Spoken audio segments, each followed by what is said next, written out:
ডাকসু নির্বাচনে গবেষণা ও প্রকাশনা বিষয়ক সম্পাদক পদে কোনো প্রার্থী ঘোষণা করেনি বাংলাদেশ জাতীয়তাবাদী ছাত্রদল।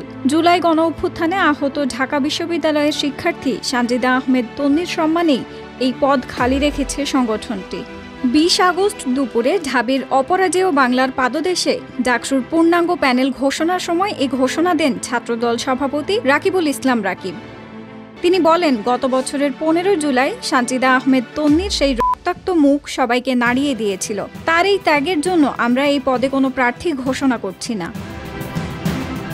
এর আগে কেন্দ্রীয় সংসদের গবেষণা ও প্রকাশনা সম্পাদক পদে নিজের প্রার্থিতা ঘোষণা করেছিলেন সানজিদা আহমেদ তন্নি। পরে বাংলাদেশ গণতান্ত্রিক ছাত্র সংসদও তার সম্মানে এই পদে কোনো প্রার্থী না দেওয়ার ঘোষণা দেয়। এদিকে ঢাকা বিশ্ববিদ্যালয় কেন্দ্রীয় ছাত্র সংসদ নির্বাচনে ছাত্রদলের চূড়ান্ত প্যানেলও ঘোষণা করা হয়েছে। এতে ক্ষুদ্র নৃগোষ্ঠীর শিক্ষার্থীদেরও প্রাধান্য দেওয়া হয়েছে। ঘোষিত প্যানেলে ভিপি পদে আছেন বিশ্ববিদ্যালয়ের যুগ্ম সাধারণ সম্পাদক আবিদুল ইসলাম খান, জিএস পদে কবি জসিমউদ্দিন হলের আহ্বায়ক তানভীর বারী হামিম এবং এজিএস পদে বিজয় 71 হলের আহ্বায়ক তানভীর আল হাদি মায়েদ।